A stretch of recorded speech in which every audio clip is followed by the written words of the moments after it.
أهلا وسهلا فيكم أصدقائي، ويسعد أوقاتكم بقناتكم دراما لوفرز. بهذا الفيديو رح نتعرف معكم على ملخص بأهم أحداث الحلقة الخامسة والسادسة والحلقة السابعة من المسلسل الخليجي دموع فرح. فرح يلي لساتها تايهة بالغابة وعم تدور على بنتها سارة. بالحلقة الخامسة من مسلسل دموع فرح، يظل والد فرح بيمنع خبر اختفاء فرح وسارة عن حصة وهي بالمشفى، لأن الدكتور منع عنها التوتر.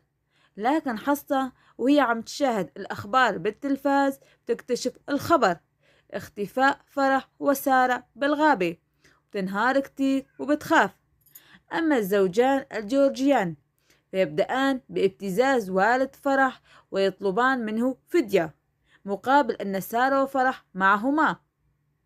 بالحلقة السادسة يخطفان الزوجان الجورجيان والد فرح والنقود التي بحوزته الذي كان قد أخذهما والد فرح لهما، لكن الشرطة تتمكن من الإمساك بهما. أما فرح وسارة بالغابة بتنصاب سارة بحالة برد شديدة وتؤثر على وعيها، وبتاخدها فرح إلى أحد المنازل المهجورة.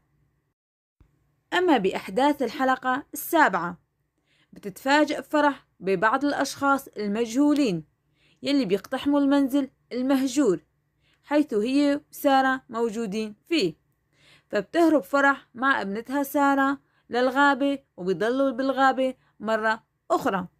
وعلى نفس الجهة بيبحث عزيز مع الشرطة عنهما في الغابة. إن أعجبك الفيديو لا تنسى الإعجاب والاشتراك في القناة.